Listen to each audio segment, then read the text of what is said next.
so now continuing the theme of lending money to people. Okay, so mitzvah, lo taseh, negative commandment. It says here, don't demand, a borrower should not demand hold on a second. Negative commandment not to demand of a borrower to pay his debt when one knows that he has not the means to pay. And it says in Shmot, you shall not be to him a collector. It is forbidden for the lender to pass. I think we did this last time.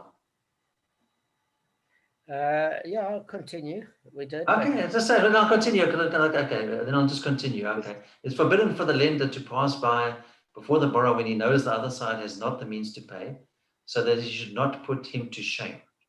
Yet, just as the lender is forbidden to make demands, so is the borrower forbidden to suppress the money due to his fellow man. We did that last time. Okay, let's go continue. It is a negative commandment to have no part in dealings between a lender and a borrower at interest. And this is in Shmot. One should not be a guarantor or a witness between them, and the lender is also included in the scope of this prohibition.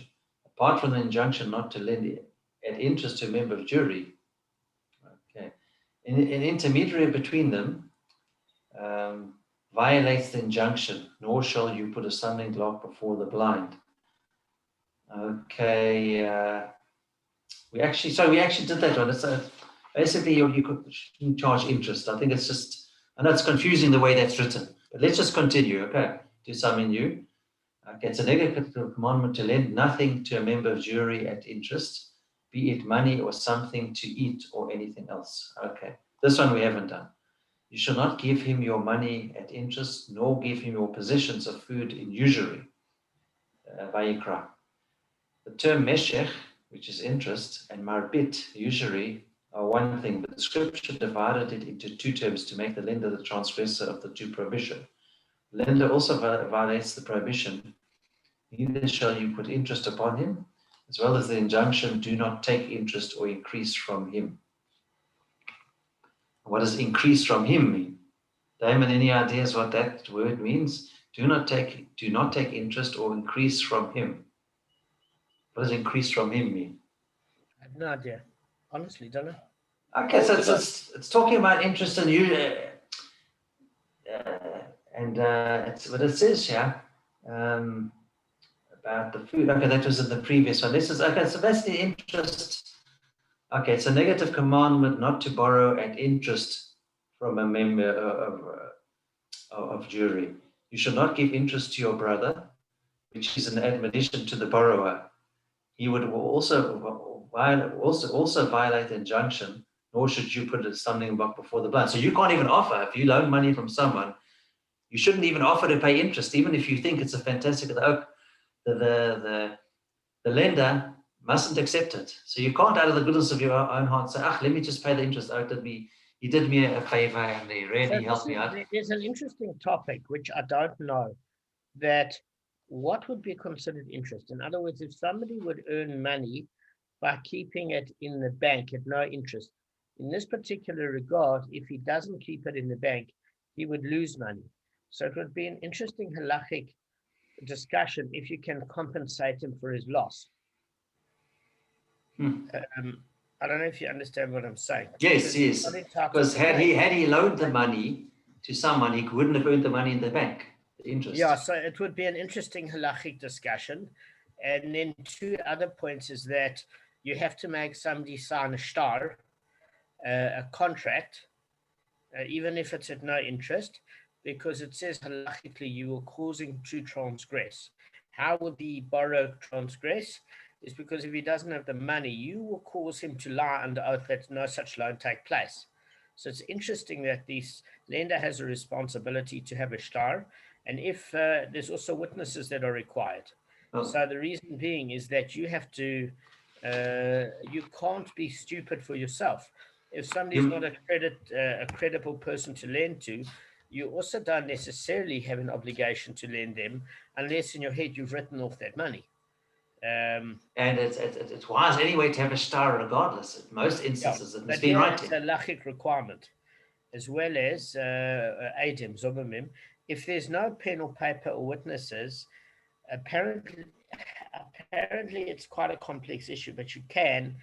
But if the person defaults, then you've got yourself to blame. And if he lies, you held accountable to a certain extent for putting him in that position. The fact is that person is also responsible, but you have to go through due diligence as well to a certain extent. Um, but I do, Kevin, I do think the laws you're teaching us are essential, but these are practical things. So you're saying, just going back one step, Yeah. that if someone should do the due diligence on someone on their credit worthiness or reliability, and that they're not dishonest people, that they'll never pay back. That's important to even do that. I would think so. I think unless you can afford to write the money off, I would think that you would probably have a lucky grounds To if you refuse. know that this person has got a very bad track record of either giving it as a gift to what you can as a matana, or deciding that this person will land you in financial jeopardy if they don't pay, then I think you might have the right of refusal. In terms of can you refuse outright? Maybe not. Maybe you have to give a certain amount as a gift and write it off. I don't know what the halachic parameters are, but I don't think you mean to commit harikiri here. No, because then you harming yourself. Yeah. So we're going to start it tomorrow. But before we start, I wanted to share something with you guys that, Arthur inspired me because the thing of it is, I know it's taken exhausting work to prepare for the shirim. Um, it's like sometimes the irony, you prepare so hard for the exam, when it comes down to the exam, you flunk because you're just not awake in the exam. so that's the irony. But be that as it may, I want to share my screen because Arthur's done amazingly, and there was something I thought of, Arthur, that I wanted to share with you guys because it's quite important. Somebody was asking me, obviously, how I remember, etc., and it's all a gift. It's all a gift from Hashem. That's for absolute sure. But there is something that I do want to share. Uh, Now, in honor of the prep, Arthur, I wanted you to read this. Okay.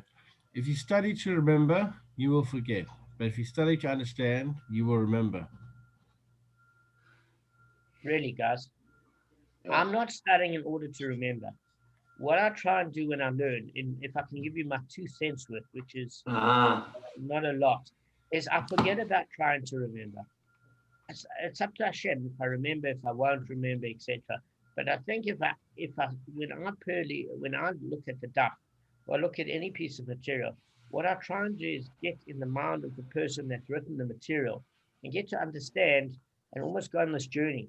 Because I guarantee you, if it's a subject you're interested in, and it's something that'll switch you on, you'll be able to infectiously give it over because it makes you excited.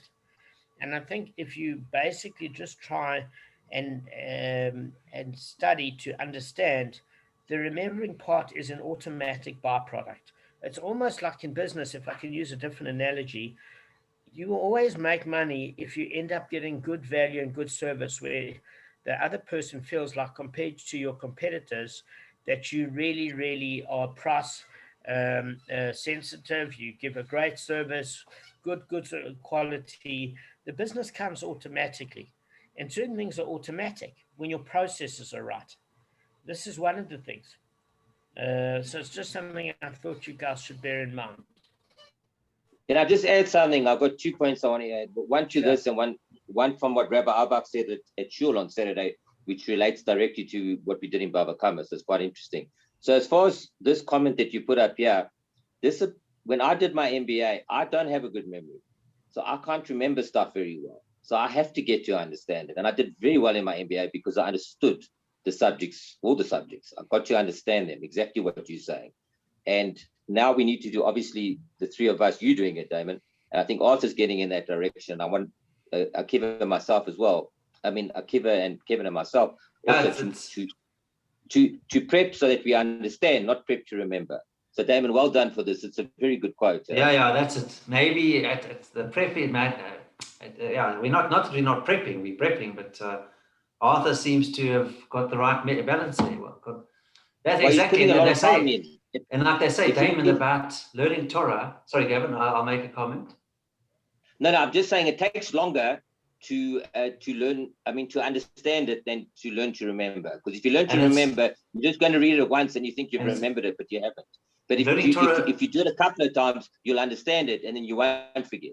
As it says there, it's not learning Torah is not an intellectual exercise. It's about understanding and integrating it, trying to integrate it into our lives, if possible. It's not, that's how you not through. It's not an exam. You're going to write the exam and I must get like 80%, and I've done well. No, that's not what learning Torah is about. Eh? Well, Exactly. It's a heart-mind connection. That's what it is. It's a heart-mind connection. I'll give an example. I went to see our friends on Friday night, and my family. I started having a discussion with Jean. Okay. Yeah. And it's so different actually knowing stuff instead of just looking like a moron. Because Jean's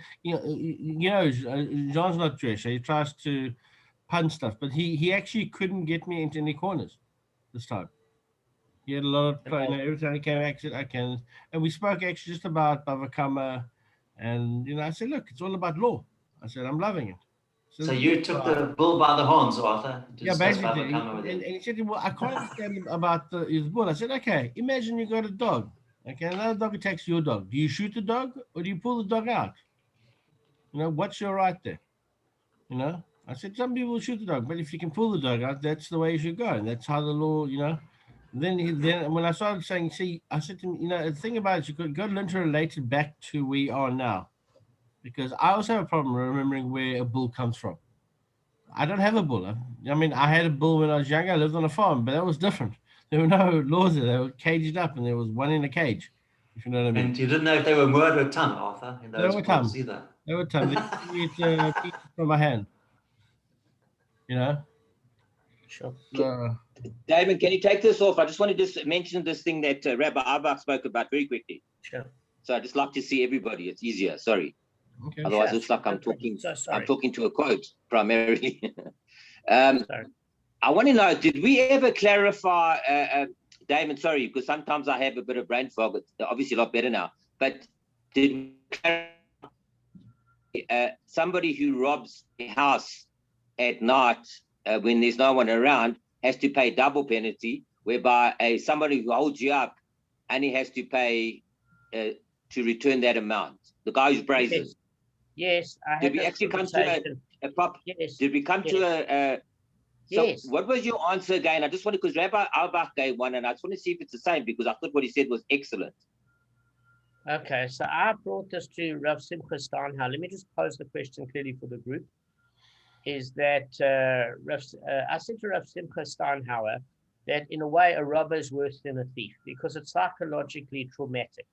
A guy comes to you with a gun and he only has to pay back what he stole. Hijacker. Whereas a thief that doesn't emotionally traumatize you, in that particular case, he has to pay back double. Why? So my proposal to Rav Simcha Steinhauer, which Rav Simcha Steinhauer said it's a nice idea, but he doesn't know if it's necessarily wrong or right, is that you've got the concept in Sanhedrin, and then I'll tell you Rav Simcha Steinhauer's answer, is Kim Lebedi Rabba Minay, meaning that when you break into somebody's house, you're expecting to be accosted by the homeowner. So when you rob, this is what I said to him, you're the first one out with a weapon, okay? It's not like you're sneaking in a house, and therefore you've got the edge. You put a gun to the person's head and say, "Hi, my name's Damon, and if you rob somebody in his house," I'm just giving you one of the thing I proposed to Rav Simcha. I'll tell you his response. That you're sneaking in and you don't know if you're going to get surprised by the homeowner. Then we learned this thing in Kim Lebedi Rabbi Minay, you were there, that there was a discussion between Rashi and I'm just trying to think the other source of who's accosting who. In other words, because as a homeowner, you don't have the person's armed. So the first thing you're going to do is shoot them, because you don't know if they're ready to shoot you, because they think that you're going to surprise them. And to defend your stuff, you will wrestle it with your life. So that could end up in a murder, and therefore that is a higher probability at which you need to pay a penalty, because you never got the upper hand by pulling out the weapon first. You're sneaking. So he said to me, he doesn't know if it's right or wrong, but it makes logical sense, and it is a point of view, which I think is a kind way Rav Simcha Steinhauer said you're wrong. But maybe not, I don't know. But Rav Simcha Steinhauer's view, and we learned this in Sanhedrin, and in fact we learned it last session, Gavin, is that a person that steals stealthily is not afraid of Hashem. He's only afraid of man. Whereas a person that robs in clear daylight is afraid of neither Hashem nor man, which means he's not rebelling against Hashem. He just doesn't see a consciousness of anything bothering him. The Alk is slightly sociopathic. So therefore, there's not an insult to Hashem in the same way, because he just equally fears nothing. Whereas when one fears about the opinion of man, but he's not scared what Hashem will think about him when he sins, after it's a prohibition, that means he's more loathsome in Hashem's eyes, and he's entitled to pay a double penalty. Brilliant. Okay, so that's brilliant. Did you actually come back to us on that? I mean, did you actually mention it to us? Because I don't remember, but it's fine. I'll go blank sometimes. So it's possible that I just missed it. So I might not have. I don't remember. It's possible that I remember we had the issue, and I remember you were going to research it, and so I'm not sure if you came. But either way, listen, that's exactly what he said, and I'll tell you how he said it as well. He said that last week's Parsha was about the 10 Commandments, of us getting the 10 Commandments. This week, there's a whole lot of Bava Kamma stuff, a lot of practical laws inside there that could have been man-made.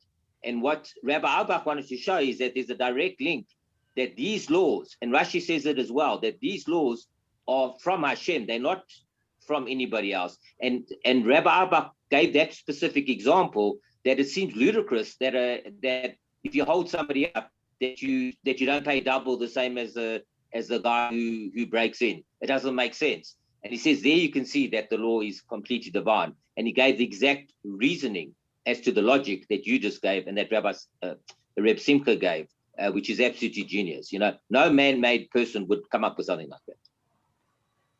Yeah.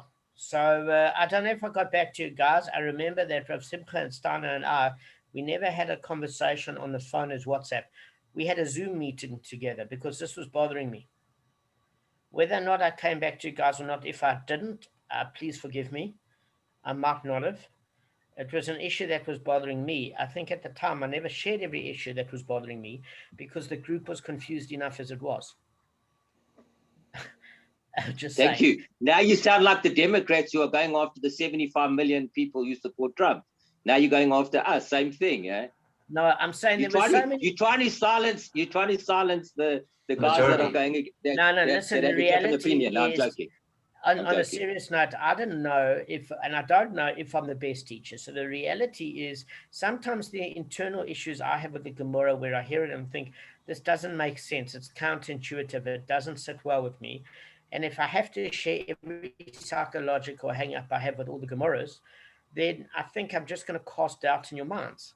And I don't think I'd be doing you guys necessarily a service. I might have brought it up as an issue, but I thought it was something that was bothering me as opposed to the group, because we were just trying to get into the habit of learning. So I owe you guys an apology because I might not have come back to you with that answer. I probably didn't. I don't remember, but I do recall the issue and I remember it. It bugged me as well. It was that specific that I was particularly perturbed by it as well. Rav Simcha Steiner and I had a Zoom discussion on it. I recorded, we didn't have a one, I think I recorded my question on Zoom and brought up all these issues, and then he responded. I don't think it was a one-on-one if I recall. I recorded on Zoom. So he said, because I remember he said to me, it's nice to see your face. Even, you don't have to have a question to see your face. We can chat on Zoom anyway, or something like that. So we had a chat, but the reason he gave last week, by the way, Gav. It's something he No, but I wasn't there. Remember, we had a power failure. I got cut off from last week. No, he gave it. We had a power failure at the same time. he gave it before the power failure. And the context he brought it up was, let me just remind you, before your power failure, one occurred at the same time, is he was talking about why is it that an era nidachas, idol worshipping city, is actually, the theft part is loathsome to Hashem. Why that aspect added to it? What do you mean the theft part is loathsome to Hashem? This is an idol worshipping city. Why is that part brought up? Do you understand what I'm saying? That's the context. Yeah. And you were there. Yeah, no, I was. All right, okay, 100%. But yeah, 100 in body. All right, yeah. listen, guys, we need to start. The other two are looking bored. So, You did, Damon. Yeah. So you didn't bottle it, huh? He didn't bottle it, but but the reality is, thank Hashem, I remember each and every conversation. No, Damon, you don't have to apologize to us. I don't even remember. Yeah. You have nothing to apologize for. Arthur, are you offended about the Damon that he didn't apologize? All right, guys, let's relink and let's go. Simcha's response was a bit odd when I said, when I posted to him like this on the Zoom video, I said, "Hi, I'm Damon, and I'll be your robber for this evening." No, Damon, did he give you the answer? Did he give you the answer for Simcha? Maybe these last two sentences you can. I don't know where to edit anymore. I don't know. There's so much to take out. I'll be here a week. All right. Listen, Kev, I love your puns, but we need to make them a little bit stronger. Sometimes they're brilliant. Yeah, sometimes they're brilliant, and sometimes it's awkward. Okay. It's awkward silence. Let's get started. And listen, Kev, I apologize if I never came to you with that answer with the thief and the robber. That was bothering me. No, I don't even remember. No, you don't have to apologize. I don't even remember. Right, Maybe I was David probably dozing off when you of your confidence, huh? Yeah. Now, what I'm going to do is there is a difference between the Mishnah that happens in Schottenstein and the way the Mishnah is actually laid out. Okay, I'm going to share my screen, and I want Arthur to read it in honor of his prep, and then I'll read, and then Gavin will read the original, so that Gavin's also got a chance to teach Gavin. Arthur, read the Mishnah we are now. Okay, the Mishnah discusses another case in which a pitcher causes damage in the public domain. If one's pitcher of water broke in the public domain and another person slipped on the water or was injured by a shard from the broken pitcher, the owner of the pitcher is liable to pay for the damage. A designating view. Where the owner of the pitcher has intent, he is liable. Where he does not have intent, he is not liable. Excellent. So Damon, just a quick question on that. What does liable mean? Does liable means he intended to, that it got broken in the public, the owner of the pitcher has got broken? See what, but define what's liable here, intended. Okay, no, we'll get to one that. is chayiv and one is not chayiv. If you want to know the difference. Exactly. Chayiv means he's obligated to pay. He's liable to pay. So just Arthur, in future, when you do read it, please quote the dissenting view who said it. Okay. It's Rabbi Yehuda. Okay. So just all right, well done. Now, guys, I just want to show you a screenshot of how it actually appears when you're learning Mishnayos. There's a difference between how the Gemara breaks it off, and if you're just learning Mishnayot, how it's broken up, and I'll show you where we're coming from. Kamma, you'll notice something here. Gavin, can you read it? And just can I ask you a favor? When you read it, take your time and go slow, just so that everybody can hear. Okay. Gav, just read it slowly. Gavin, I can't hear you. I've lost that place. Okay, I've got it. Sorry, I'm just turning it over. In the case of one who places, is that it? Yeah. In the case of one who places a cad or a cud, a type of vessel in the public domain, and another person comes and stumbles on it and breaks it, the other person is exempt from paying for what you broke. and if one who stumbled incurred damage by it, the owner of the habit, a type of vessel, is liable to pay restitution for his damage. If one's jug broke in the public domain and another person slipped in the water from the jug and was injured from the fall, or if he was injured by the shards of the broken jug, the owner of the jug is liable. Rabbi Yehuda says, in a case where the owner of the jug acted with intent, he is liable, and in a case where he acted without intent, he is exempt. Excellent, excellent. So what you notice is when we learn the Mishnayot of the 3rd chapter, it brings the previous daf of the Gemara with this daf of the Gemara, because in the previous daf, when it said in the case of one who places a cud, a type of vessel in the public domain, and another person comes and stumbles on it and breaks it, the other person is exempt from paying for what he broke. And if the one who stumbled incurred damages by it, the owner of the chavit, a type of vessel, is liable to pay restitution for his damage. Remember in the previous daf, we'd learned why the word kad and chavit are interchangeable, or chavis. Okay, so that was the previous daf. Then this daf deals with the following. If one's jug broke in the public domain and another person slipped in the water from the jug and was injured from the fall, or if he was injured by the shards of the broken jug, the owner of the jug is liable. Rabbi Yehuda said in the case where the owner of the jug acted with intent, he's liable, and in the case where he acted without intent, he is exempt. So what happens is the daf is actually broken up into 2 parts, but this is one Mishnah. Okay, right, let's get started. So I tell you where we are. We are on the bottom of 28a5. So now the Gemara qualifies the Tana Tama's ruling in the case of where the pedestrian slipped on the water. So at the moment, we don't know who the Tana Kamma is. The Tana Kamma is your first anonymous opinion. We're going to come to see it's Rabbi Meir, but from some of the evidence presented, but this is what it says. So, where the pedestrian slipped on the water, Rav Yehuda said in the name of Rav, they did not teach that the owner of the pitcher is liable, except where the victim's clothing was soiled by water. Okay? But if the victim himself was harmed, in other words, he slipped on the water and injured himself on the ground, the owner of the pitcher is not liable, because it was the ownerless ground that damaged him. So, again, Rav Yehuda quoted Rav, and he said, listen, if a person slips on the water and his clothes were soiled, the person in that particular case is liable, but if he injured himself by slipping on the water on the ground, the person that left the water on the ground is not liable for injuring the other person because the ground is ownerless. So Rav Yehuda said this to Rav. Now this, for me, is one of the problems internally they're dealing with, and I'm battling to come to some sort of a conclusion with. Why? You ask the average person out there, listen, you left something slippery on the floor, and a person took us off her head and ended up lying on the floor by falling and injuring themselves. Anybody in their right mind would end up being very upset with the person that left the water there, because that caused their fall.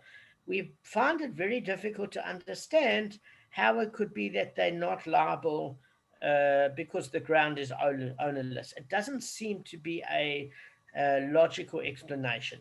So one of the challenges that we have to do in this case is actually see where Rav is correct and see it from his point of view. Okay, so one of the ways to do it is that when we have a look on a case of, it's known as Grama. So it was basically the water is an indirect cause of the injury.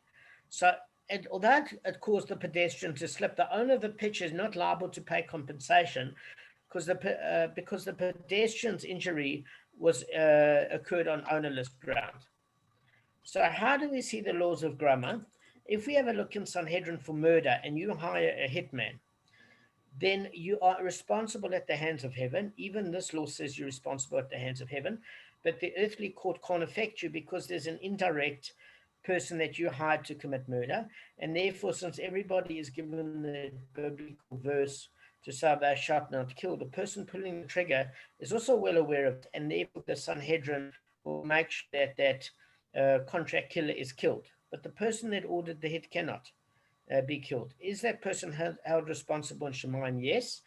Is this person, Rav, saying will be held responsible in Shemaim? Yes. It's not that he'll get off the hook, but the earthly court sees this as grammar is indirect. Okay. So in this teaching, Rav is consistent with his statement. We'll learn in the Mishnah in 50b that if somebody fell into a pit in the public domain, the one responsible for the pit doesn't have to pay the injuries resulting from the impact, from like the pits in the surface. Why? Because they're part of the ownerless pit. Now, do you remember in 3b, we learned this case of there's a difference between Rav and Shmuel and how they view a pit. Okay? Is it the 3 tefachim?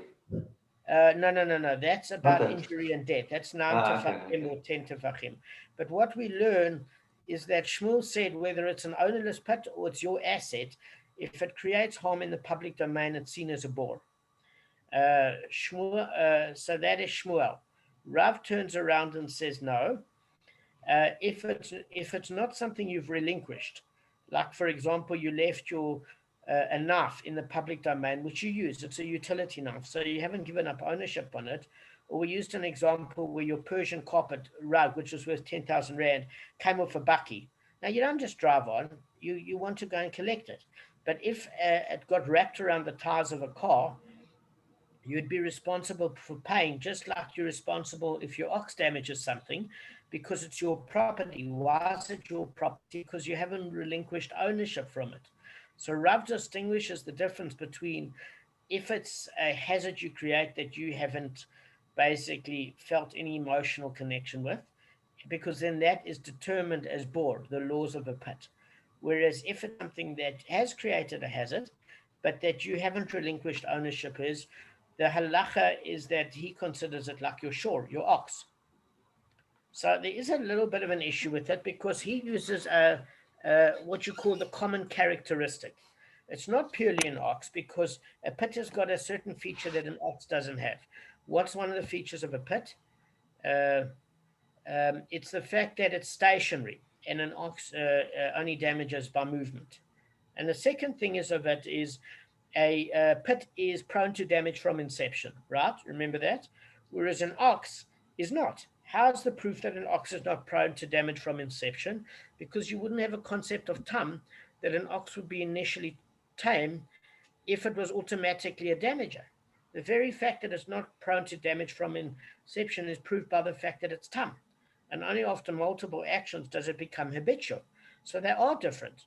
So we use what you call the common characteristic, okay, where he uses a combination of the ox and a combination of the pit to show obligation. So where's the primary difference here that we're going to learn? We're going to learn that in the biblical verse, it says that you're not responsible if a person dies in the pit, and basically if a donkey or an ox falls in the pit, you're not responsible for the utensils that break in it. Only Rav Yehuda says you're responsible for those utensils. So what's the practical application here? It's Rav says that the pit is something that you created, for example. We're going to get to what makes it your pit compared to where it's just a hazard. Is that all of a sudden, if he puts it under the common characteristic of shore, which is the ox, then you're not exempt for utensils. Because if you have an ox and it damages somebody else's object, then you have to pay for that. But if it's classified as a classic bore or a pit, then Shmuel says you don't have to pay for it. Why? Because in the biblical verse, you're exempt from paying for utensils. Does that make sense? How do we know this? Shmot, Exodus chapter 21, verse 33 and 34. I urge you to look it up. So in that particular case, Rav is more stringent than Shmuel. Does that make sense? Because if it's your object, you would then have to pay for the utensil you damaged. So how does this outplay in this particular case? Well, we're going to see. But Rav is basically saying that if you create a pit and somebody falls in that pit, because you've created the pit in the public domain, you don't own the ground. It's public property. So therefore, what happens is you only have to pay for injuries resulting from from what do you call it, the foul air in the pit, because you consider to own that. Why? Because that foul air or that smell is only caused because you dug the hole. But the ground itself, you don't own. It's public property. Okay? So that's number one. That's according to Rashi. Or if you dug a pit and now there's water in the pit and a person swallows that sort of water, then you're responsible for that because that water actually might have bilharzia or whatever the case may be, but you're not responsible for the ground that damages somebody because that ground was there whether you fell in it or not. Okay, now it is a bit difficult to understand, but um, Rav says you need not pay for injuries resulting from the impact on the pit's inner surface. Okay, so all I'm asking you to do is keep an open mind until we go through those various aspects of the daf. All right. So I'm going to read that phrase just so it makes sense to you. Rav Yehuda said in the name of Rav, they did not teach that the owner of the pitcher is liable except where the victim's clothing was soiled by the water. Why? Because Rav says quite clearly that the victim himself was harmed because although he slipped on the water and injured himself on the ground, the owner of the pitcher is not liable because it's ownerless ground that damaged him. Now, it says Rav Yehuda reported Rav's explanation to Shmuel, who proceeded to challenge it. Now, why, guys, would Rav Yehuda mention Rav's opinion to Shmuel? Does anybody know the history of Rav Yehuda? Okay, Rav Yehuda was a student of Rav. And when Rav died, he went to go work under Shmuel. He became a student of Shmuel. So he often used to quote Shmuel's, he often used to quote Rav to Shmuel. Now, Rav and Shmuel were contemporaries, and Rav and Shmuel knew each other very well. They had dissenting opinions, they were at the same time, except that Rav did pass away before Shmuel. Okay? So often he would quote it to his new teacher. So it says, when I related it before Shmuel, he said to me, let us see. We derive the law from that which one is liable for damage inflicted by one's stone, knife, or burden, or any other hazardous object one leaves in the public domain, such as water from this pitcher, from the laws of one's pit. Okay, so I just want to explain to you, when we discussed, Kevin, stone, a knife, and a burden, what is that? Is that a torda or an av? Stone, a knife, and a burden. Yeah. It was in the second daf. Jeez, let me try to remember. I'm going to have a guess. Okay.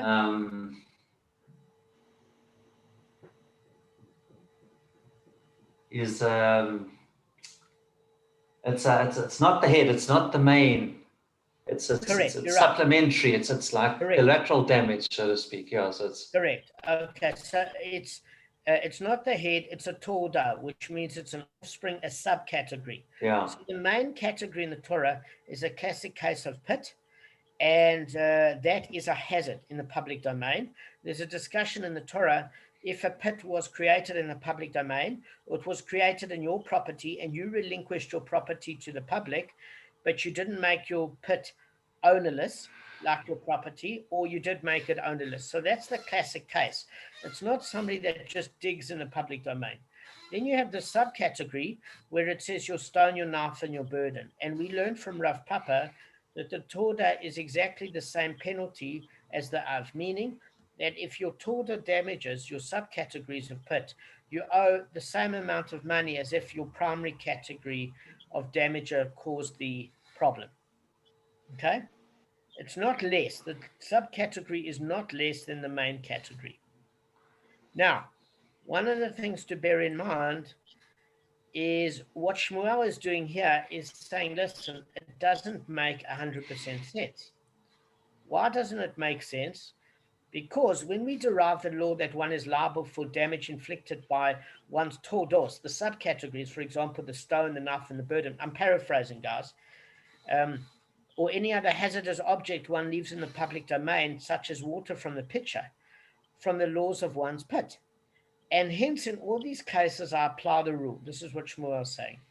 The owner is liable for an ox, but not for a person. He's liable for a donkey, but not for utensils. Okay? And these laws that he is not liable for a person or utensils apply with regard to a fault resulting in death, but with regard to a fault resulting in mere damage, he is liable for a person, but not for utensils. So the first thing I want to do, guys, is share my screen and explain this to you. Okay. Now, if we go to Exodus, I want Arthur to read it. Arthur, take your time, but Okay. When a man opens a pit or digs a pit and does not cover it, and an ox or an ass falls into it, the one responsible for the pit must make restitution. He shall pay the price to the owner, but shall keep the dead animal. correct. So what it's saying here is it doesn't mention man, and when it talks about the dead animal, it clearly doesn't mean a dead human body.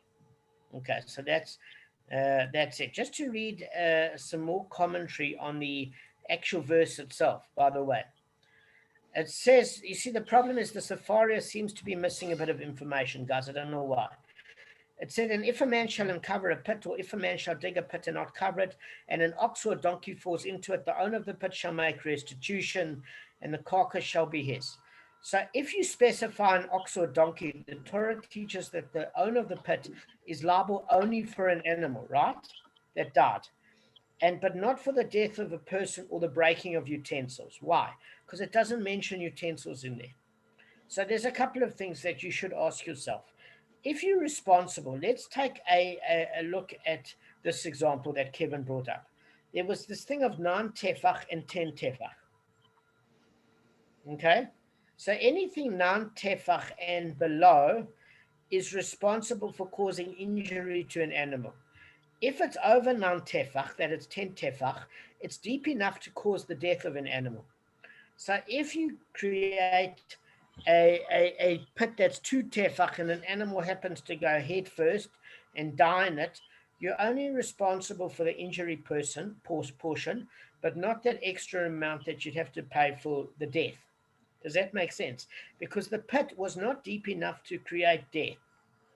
The fact that the animal fell head first and fell in the position that it died is not the pit owner's fault, because it wasn't lethal enough to be able to create such a problem. Let me give you a modern example. Say there's a weapon where somebody gets shot with a BB gun, and that BB gun doesn't have enough velocity where it would kill a person if they were shot in the brain, or they were shot what do you call it, in the heart, or it would pierce an artery. But this particular case, that the bullet happened to lodge, and then the person had septicemia, it wasn't, you can't sue the bullet manufacturer, because that bullet was not meant to create what you call fatality or that sort of injury. It's not within the parameters. So any pit that is less than 9, that's 9 or less, is not capable of halachically causing death. Anything that's of a certain size is a lethal form, and therefore you're responsible for the dead portion. But that's only for an animal, because it says, and if your animal falls in and die, and the carcass shall be his. Kev, are you with me? You're falling asleep. Okay. So what we're saying here is there should be a couple of questions. Okay, so we say you're not responsible for utensils because there's no mention in about restitution for utensils. Then you've got a second issue. Is you're responsible for a person's injury but not a person's death? So that should strike you as a little bit odd. Why should it strike you as odd? Because if the reason that you don't pay for somebody's injury is because a person should know better and look where they're walking, then fine. So you don't pay for the injury or death. But here you pay for injury of man, but you don't pay for death. Now, doesn't that strike you as a little bit odd? It should. Absolutely, it does, yeah. In other words, if you're saying we're not responsible for the death, you should look where you're walking, then shouldn't you be responsible for why should you be responsible for injury? Because they should have looked where they were walking. So the thing of it is, we are talking about a specific sort of payment here that you're not responsible. So if your pit injures somebody, you've created a hazard in the public domain. So you are responsible for injuries, but the death, you're not responsible for kofar payment. That's the death portion that you're not responsible for. It's not like you would owe 300 zuz for the injuries, and then all of a sudden the person dies, which is worse than injury, and you owe 0. That doesn't make sense to any of you. Does that make sense? Because then you hopefully make a... It doesn't, because then you make a pit 15 tefach da, because you want to make sure the person dies. It's cheaper. Absolutely. Yeah. You can have a whole crowd dying in there. Correct. So it's not that suddenly you pay from 300 zuz or tefach if it's more if it's non tefach and you pay 300 zuz, that the minute the person dies you pay nothing. That's not the case. You would probably pay the same amount as the injury, because the person then and you wouldn't pay for the 4 other things, because it's not a person hurting a person, it's your property injuring. You know those 4 other things we learned about. You'd pay for nezek shalom, the actual damage, but what you wouldn't pay for is kofar, because kofar is an atonement payment where you were warned multiple times about the hazardous animal and you did no steps. Here you weren't. You were maybe negligent and you have to pay for all that damage, but you weren't almost culpable of homicide because you knew this was a death waiting to happen. That's why you don't pay kofar here. Does that make sense? So it's not that you don't pay anything all of a sudden when somebody dies. You just don't pay the kofar payment. That's number 1. Now, in utensils, what is Shmuel's problem with this? Well, it's very, very clear. He's saying it doesn't make sense. Why? Because a classic case of a pit means that you don't pay for utensils, right? So why then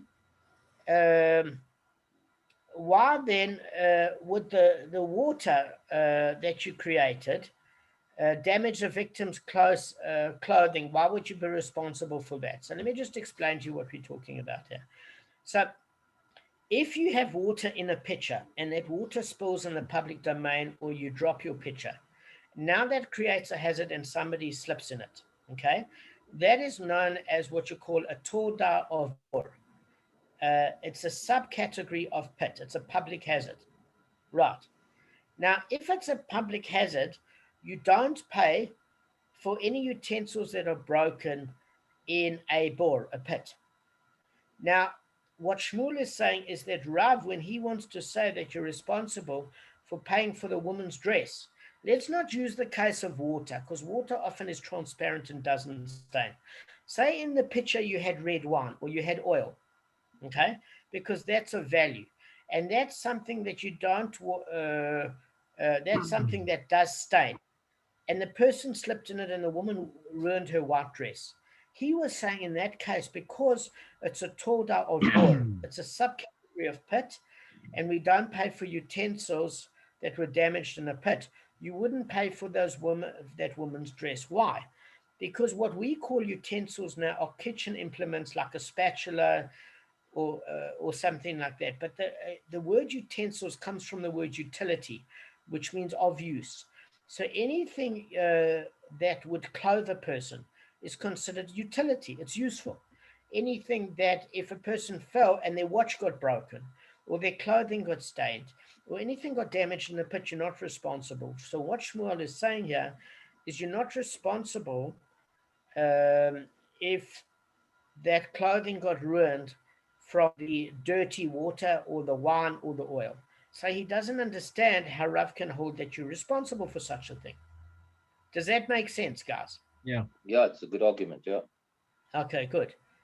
So the Gemara defends Rav's view, but Rav would answer this point.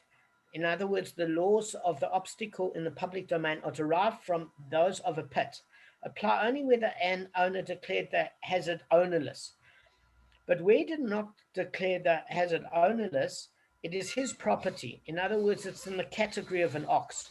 Our Mishnah speaks of a case in which the owner of the pitcher did not declare the water ownerless, and hence it has the laws of ox, including liability for damage to utensils. So let me explain to you what we mean here. I want to not use the example of water, guys. I hope you don't mind. Say you've got a 20-year Chardonnay. It's a very expensive.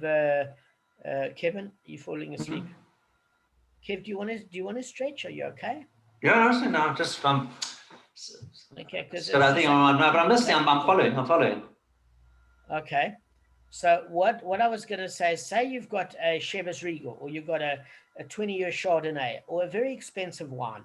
This is going to stain a woman's clothing, but you don't want to relinquish that and say that's ownerless.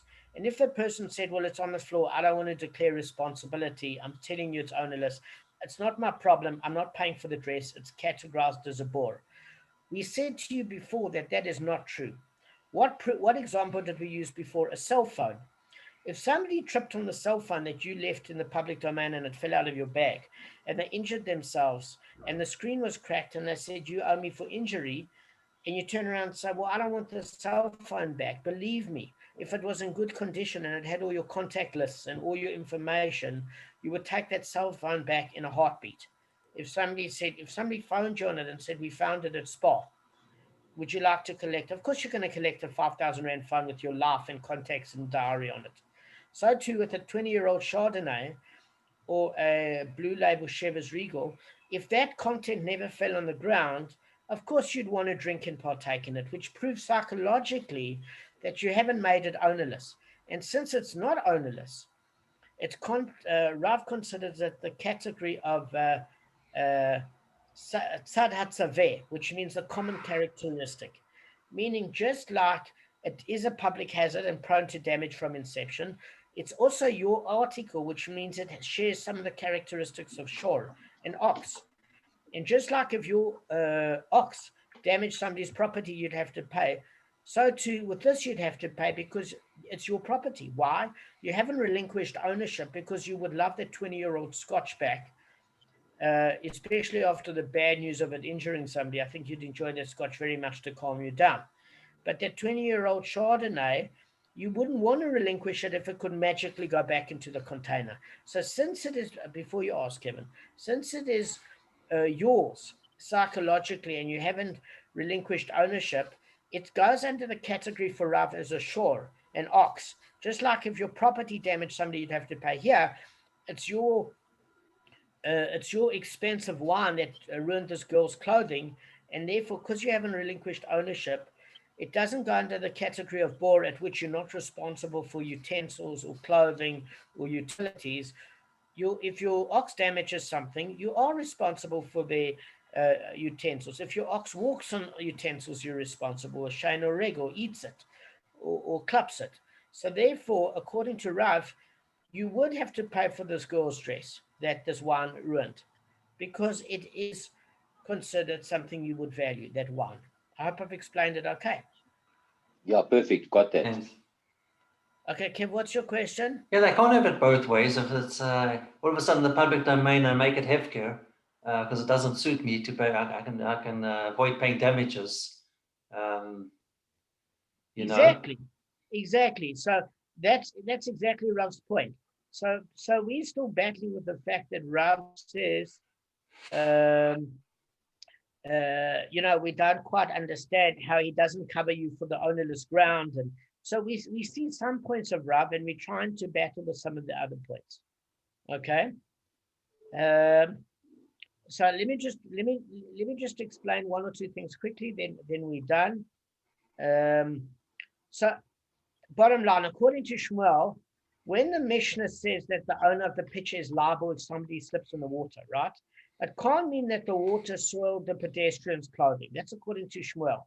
Why? Because he said that whether it's ownerless or it's not ownerless, you're responsible, and that falls under the category of bore in the public domain, which means on the plus side, if you fell in it, then you would be responsible for having to pay for that. Sorry. Then the person that created the pit would be responsible for paying for that injury. So in that way, we agree with Shmuel. Do you get what I'm saying? because you created a public hazard. Whereas I've turned around and said, listen, you're only responsible for the foul air or the water you created in the pit, but the ground is ownerless in the public domain. And therefore, because it's ownerless, you're not responsible for that ownerless ground that the damage causes. Shmuel doesn't say it like that. He said that if you slipped on the water and injured yourself in the ground, even though the ground doesn't belong to the owner of the pitcher, he maintains that you're responsible for such damage because he said that the only reason that you fell on the ground is because of the water. But according to Tosfot, even Shmuel would say that you're only responsible for paying for the injury if somebody fell on the ground directly beneath the water, because this is viewed as the ground of the bore. So if the victim slipped in the water and injured himself somewhere out of that puddle of water, in other words, not directly on the water where you hit the ground, but somewhere else, according to Tosfot, Shmuel would say you're not responsible for that. Now, where I'm battling is I'm not disagreeing with both of them, but my view is that if you create a hazard and somebody slips, and they don't slip exactly in the area where you've created the hazard, I think that you should be responsible for that sort of injury. Correct, because your shoes are wet. Yeah, because that the water is what caused you to slip. It might be indirect that it was the ground that injured you, but it's the equivalent that you're on a ladder and that you kick somebody's ladder off from under them and they land on the ground and say, well, I never hurt you because the ground injured you. I mean, it doesn't make sense to me, honestly. So I'm not criticizing Shmuel and Rav, but it just doesn't sit well with me. You ask me some things that don't sit well where I have to speak to Rabbi Cohen. It doesn't make any sense to me that if you fell slightly out of the parameter, even according to Shmuel's explanation by Tosfot, out of that area of the water puddle. So Lee Shmuel says that if you fell in the ground by the water puddle, it's part of the bore, and you'd be responsible for the injury. Rav says you're not responsible at all. Then I agree with Rav, which makes sense that you haven't given up the article, it's not ownerless. So therefore, if it damages a woman's clothing, which is a utility like a utensil, you'd have to pay for it, just like if you properly damage somebody's utensil. That I can understand of Rav more than Shmuel. But Shmuel I can understand more than of Rav, where he says that if your pit caused injury, providing you fell on the ground below, it's part of the pit and you're responsible. But I don't understand Shmuel that says if you fell out of that parameter, even by a few centimeters, and you injured yourself, but you only fell because of the water, why it's not considered part of the bore. Why? Because if you have a look at a little object like a knife, say you slip on a piece of Lego or a knife or something like that, how are you going to land exactly on the surface area of the knife that you slip on? How? How do you get your brain to land exactly in the corner when you slip and make impact exactly where that little knife was holding that you slipped on? It doesn't make sense to me. I'm not criticizing for the record Rav Shmuel's logic. What I'm saying is it's my flaw that I don't understand it. Okay, just two more points, then we finished. In Rav's view, the bore discussed in the Torah is ownerless. So somebody dug the pit in the public domain. We dug a pit on his own premises and then declared the premises, including the pit itself, ownerless. So consequently, a hazardous object left in the public domain is subject to the special law of bore, including exemption from liability for damage to utensils, only if it was declared ownerless. So if the owner wishes to retain the hazardous object, it is not classified as bore. Instead, it comes under the category of shore. That's Rashi's explanation here of Rav said, of why Rav would say that you are responsible, because he said the person hasn't relinquished ownership. Shmuel, however, is of the opinion that when the Torah mentions a bore, it refers even to a bore that belongs to someone. In other words, someone dug a pit in his premises and then he declared the premises but not the pit ownerless.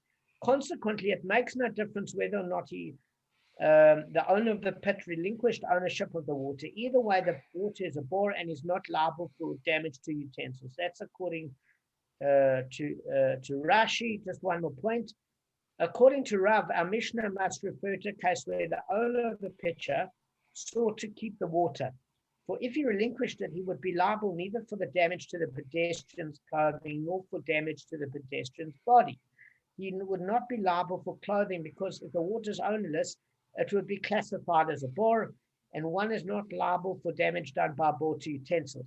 He's not liable for injury inflicted by the pedestrian's body in any event, since, as explained, the water causes damage indirectly.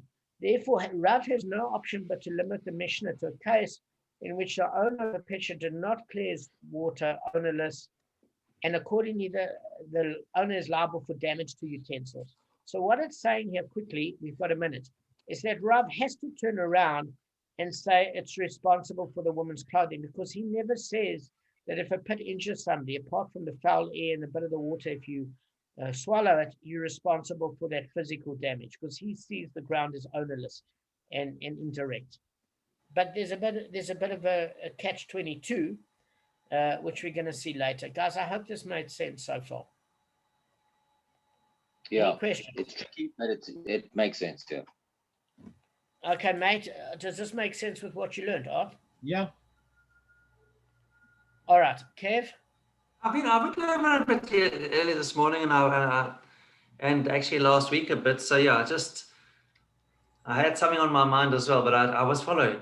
So, but Shkar, you did it well. No problem. But it's All not right, too guys, complicated. You see, it's not not. extremely esoteric.